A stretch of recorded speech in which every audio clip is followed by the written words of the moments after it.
আজও আল্লামা তকি ওসমানীর সামনে পৃথিবীর কোন ঘরানার কে দাঁড়াবে? মুফতি আব্দুল মালিক সাহেবের সামনে এই দেশের কোন ঘরানার কে দাঁড়াবে?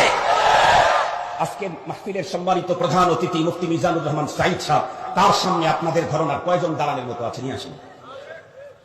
এই তো বললাম উপরের গুলা, নিচেরটা বলবো। আমাদের ছাত্রের মতো রেজাউল করিম আপনারা তার সামনে কয়জন দাঁড়াইতে পারবে? আমাদের ছাত্রের মতো মাওলানা আরিফ বিন হাবিব কয়জন দাঁড়াবে তোমার? আমাদের ছাত্রের মতো রেজওয়ান রফিকি কে দাঁড়াবে তার সামনে এই সাবজেক্টে? সাংবাদিক বানানোর পরে এখন আবার কওমি মাদ্রাসার হুজুরদেরকে নিয়ে তার সিরিয়াস চুলকানি শুরু হয়ে গেছে। কওমি মাদ্রাসার হুজুররা নাকি শুধু মসজিদ আর মাদ্রাসা পেলেই বাস বাস। বলার ভঙ্গিমাতে মনে হইল শুধু হুজুরদেরকেই ছোট ভাবছে, তাই না, মাদ্রাসা মসজিদকেও সে তুচ্ছ মনে করতেছে। শুধু মাদ্রাসা মসজিদ হলেই। এরপরে আবার আমাদের সিলেবাসের উপরেও কথা বলেছে। কত বড় সাহস ওই বক্তার, যে বক্তা আমাদের ছাত্রের সামনে 10 লাইন যে কোনো কিতাব থেকে পড়ার যোগ্যতা রাখে না। আমি চ্যালেঞ্জ করলাম, অনেক কিতাব থেকে পড়তে পারবে, আমরা যেই কিতাব সামনে দিব সেখান থেকে পড়তে পারবে না। চ্যালেঞ্জ করলাম, চ্যালেঞ্জ।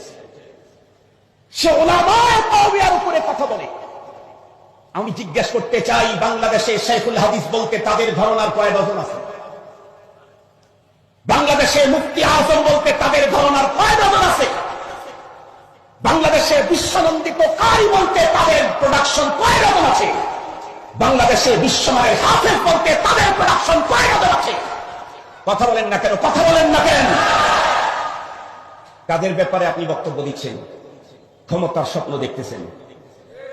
ক্ষমতায় থেকেই আহলুল্লাহদের বিরুদ্ধাচরণ করে পালায়া যাওয়া লাগছে। আপনারা ক্ষমতার স্বপ্ন দেখেই এই জাতীয় কথা বলেন।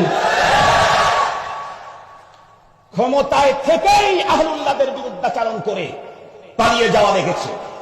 এখন অনেকেই তাদের সমর্থকেরা বলে, হুজুর সবচেয়ে বড় ভুলটা ছিল ওলামায়ে কেরামের বিরুদ্ধে অ্যাকশন নেওয়া। এখন বলো, আর আপনারা স্বপ্ন দেখেই ঘাট ধরে বের করে দিতে চান, আবার বলেন মাদ্রাসা মসজিদের 4 দেয়াল পর্যন্তই আমরা। আপনি কতদূর কোন দেওয়াল পর্যন্ত গেছেন? কোন দেয়াল পর্যন্ত গেছেন? আপনাদের লোকেরা আজকের পৃথিবীতে কোন দেশের রাষ্ট্র পরিচালনা করছে?